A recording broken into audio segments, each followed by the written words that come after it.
ورګه بسم الله الرحمن الرحیم. السلام علیکم ویرز. راځي چې میلاو شو دلته کې یو غریب بابا دی چې د شړشمو تیل خرڅوي. دنه تپوس کوو چې زموږ د ملک یا ستاسو په دې باندې ګزاره کیږي او که نه کیږي. السلام علیکم بابا. وعلیکم السلام. دا راته ووایه که نه چې ته د څومره وخت نه دا تیل خرڅوي او څه ګزاره کیږي، څنګه چل دی، څه حال احوال دی، ته مونږ په دې باندې لږ پوه کا. یاره جی بس مخکې به ګزاره کېدله او بس اوس خرچې ما چې نن سبا خرچې نن سبا ډېرې زیاتې شوي دي. اول سړي چې کوم دی نو په خپل دغه پورې اریان دی که نه، په دوړه پورې، نو نور به د دې نه پس به چې کوم دی نو هغه به غریب ځانه تیل سوالي یا به نور څه هغه ځانه سبزي قدرې چې کوم دی نشي اخیستلی او دوړه نشي اخیستلی، نو تیل به څوک څه واخلي جي.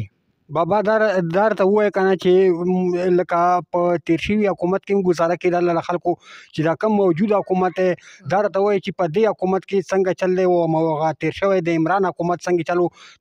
تا لکه ستا په خپله کم حکومت یعنې کم حکمران چې داسې و چې هغه د هغو په وجه باندې د ملک سهولت و، او ستا کم حکمران خوښ دی، کم چې وایې په دې ملک باندې چې دا ملک د غریبانو او د خلکو خیال یې ساتلی؟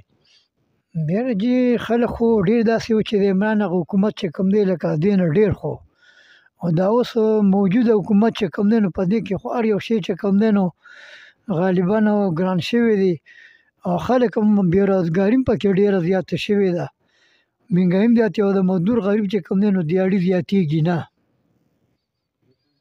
او تاسو له دا درخواست دی که څوک هم داسې وایي صاحب حیثیت چې د داسې خلکو مدد کولی شئ، نو تاسو موږ سره رابطه کولی شئ. انشاءالله داسې غریبانو خلکو به ستاسو حق چې دی حقدارو له ضرور ورسیږي.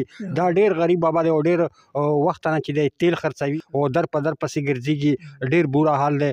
او تاسو خو خپله ول د انټرویو چې درې کړله.